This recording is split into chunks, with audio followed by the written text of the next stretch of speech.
ಲೋಕಸಭಾ ಚುನಾವಣೆಯ ಅಖಾಡ ದಿನದಿಂದ ದಿನಕ್ಕೆ ರಂಗೇರ್ತಾ ಇದೆ. ಯಾರಿಗೆ ಟಿಕೆಟ್ ಸಿಗುತ್ತೆ, ಯಾರಿಗೆ ಟಿಕೆಟ್ ಸಿಗೋದಿಲ್ಲ, ಹಾಲಿ ಸಂಸದರಿಗೆ ಕೋಕ್ ಕೊಡಲಾಗುತ್ತಾ, ಅವ್ರಿಗೆ ಟಿಕೆಟ್ ಸಿಗೋದು ಡೌಟಾ ಅನ್ನುವ ಚರ್ಚೆಗಳ ನಡುವೆ ಮೈಸೂರು ಲೋಕಸಭಾದಲ್ಲಿ ಮೈಸೂರು ಟಿಕೆಟ್ ಇಲ್ವಾ ಪ್ರತಾಪ್ ಸಿಂಹ ಅವರಿಗೆ ಅನ್ನುವ ಪ್ರಶ್ನೆ ಈಗ ಉದ್ಭವ ಆಗ್ತಾ ಇದೆ. ಪ್ರತಾಪ್ ಸಿಂಹ ಅವರ ಬದಲಿಗೆ ರಾಜವಂಶಸ್ಥ ಯದುವೀರ್ ಒಡೆಯರ್ ಅವರಿಗೆ ಟಿಕೆಟ್ ಕೊಡ್ತಾರಾ? ಬಿಜೆಪಿ ವರಿಷ್ಠರು ಹಲವು ಕಾರಣಗಳಿಂದ ಪ್ರತಾಪ್ ಸಿಂಹ ಅವರಿಗೆ ಟಿಕೆಟ್ ಇಲ್ಲ ಅನ್ನುವ ಹೇಳಿಕೆಗಳು ಕೇಳಿ ಬರ್ತಾ ಇದೆ. ಒಂದಷ್ಟು ಚರ್ಚೆಗಳು ಕೂಡ ಶುರುವಾಗಿದೆ. ಟಿಕೆಟ್ ಸಿಗಲ್ಲ ಎಂಬ ಸುಳಿವು ಸಿಕ್ಕ ಹಿನ್ನೆಲೆ ನಿನ್ನೆ ಫೇಸ್ಬುಕ್ ಲೈವ್ ಬಂದು ಪ್ರತಾಪ್ ಸಿಂಹ ಅವರು ಭಾವುಕ ನುಡಿಗಳನ್ನಾಡಿದರು.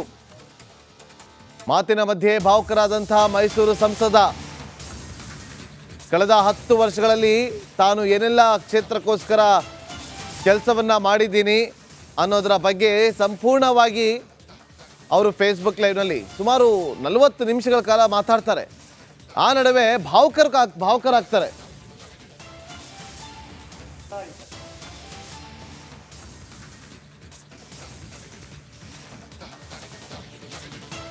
ಪ್ರತಾಪ್ ಸಿಂಹ ಅವರ ಬದಲಿಗೆ ರಾಜವಂಶಸ್ಥ ಯದುವೀರ್ ಒಡೆಯರ್ ಅವರಿಗೆ ಟಿಕೆಟ್ ಕೊಡ್ತಾರಾ?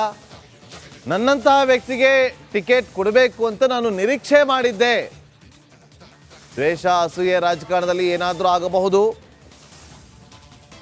ಏನಿರ್ಬೋದು ರೀಸನ್ ಅಂತ ಗಮನಿಸಿದಾಗ ಒಂದಷ್ಟು ವಿಚಾರಗಳು ಮುನ್ನೆಲೆಗೆ ಬರ್ತವೆ. ಮೋದಿಯೇ ಮೌನವಾಗಿದ್ರು. ಸೂರ್ಯನಿಗೆ ಗ್ರಹಣವಿದೆ, ಇನ್ನು ಹುಲ್ಲುಮಾನವ ನಾನು ಯಾರು ಅಂತೇಳಿ ಅವರು ಪ್ರಶ್ನೆನ ಕೂಡ ಮಾಡ್ತಾರೆ. ನಾನು ಕಳೆದ 3 ದಿನದಿಂದ ಸೋಷಿಯಲ್ ಮೀಡಿಯಾ ನೋಡ್ತಾ ಇದ್ದೀನಿ, ಟ್ವಿಟರ್ ಟ್ರೆಂಡಿಂಗ್ ನೋಡ್ತಾ ಇದ್ದೀನಿ, ನಮಗೆ ವಾಟ್ಸಪ್ಪಲ್ಲಿ ಬರೋ ಮೆಸೇಜ್ ನೋಡ್ತಾ ಇದ್ದೀನಿ, ಕಾಲ್ಸನ್ನು ನೋಡ್ತಾ ಇದ್ದೀನಿ. ಅದೇ ರೀತಿಯಲ್ಲಿ ನೀವು ಪೋಸ್ಟ್ಗಳನ್ನೆಲ್ಲ ಹಾಕ್ಕೊಳ್ತಿದ್ರಲ್ಲ ಫೇಸ್ಬುಕ್ಕಲ್ಲಿ, ಎಲ್ಲ ಇನ್ಸ್ಟಾ ಪೋಸ್ಟ್ಗಳೆಲ್ಲ ನೋಡ್ತಾ ಇದ್ದೀನಿ. ನಿಜ ಹೇಳ್ತೀನಿ, I am thankful to my god Narendra Modiji.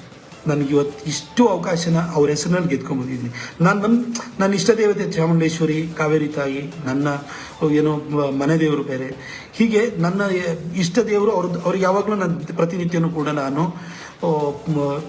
ಅವರಿಗೆ ನಾನು ಪ್ರಾರ್ಥನೆಯನ್ನು ಮಾಡ್ತಿರ್ತೀನಿ. ಆದರೆ ಪ್ರತಾಪ್ ಸಿಂಹ ಒಬ್ಬ ಸಾಮಾನ್ಯ ಪತ್ರಕರ್ತನನ್ನು ಬಂದು ಅನಾಮತಾಗಿ ಟಿಕೆಟ್ ಕೊಟ್ಟು ಮೈಸೂರಿಗೆ ರಾಮನವಮಿ ದಿನ 2014 ಏಪ್ರಿಲ್ 8ನೇ ತಾರೀಕು ಬಂದು ಲಕ್ಷಾಂತರ ಜನ ಸಜ್ಜನರ ಹಾರೈಕೆ ಮತ್ತು ಪ್ರಾರ್ಥನೆಗಳಿಗೆ ದುರ್ಜನರ ಕೆಟ್ಟ ಆಲೋಚನೆ ಮತ್ತು ಪ್ರಯತ್ನಗಳಿಗಿಂತ ಜಾಸ್ತಿ ಶಕ್ತಿ ಇದೆ.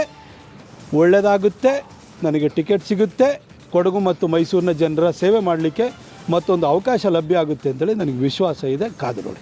ಲಕ್ಷಾಂತರ ಜನ ಸಜ್ಜನರ ಹಾರೈಕೆ ಮತ್ತು ಪ್ರಾರ್ಥನೆಗಳಿಗೆ ದುರ್ಜನರ ಕೆಟ್ಟ ಆಲೋಚನೆ ಮತ್ತು ಪ್ರಯತ್ನಗಳಿಗಿಂತ ಜಾಸ್ತಿ ಶಕ್ತಿ ಇದೆ. ಒಳ್ಳೆಯದಾಗುತ್ತೆ, ನನಗೆ ಟಿಕೆಟ್ ಸಿಗುತ್ತೆ, ಕೊಡಗು ಮತ್ತು ಮೈಸೂರಿನ ಜನರ ಸೇವೆ ಮಾಡಲಿಕ್ಕೆ ಮತ್ತೊಂದು ಅವಕಾಶ ಲಭ್ಯ ಆಗುತ್ತೆ ಅಂತೇಳಿ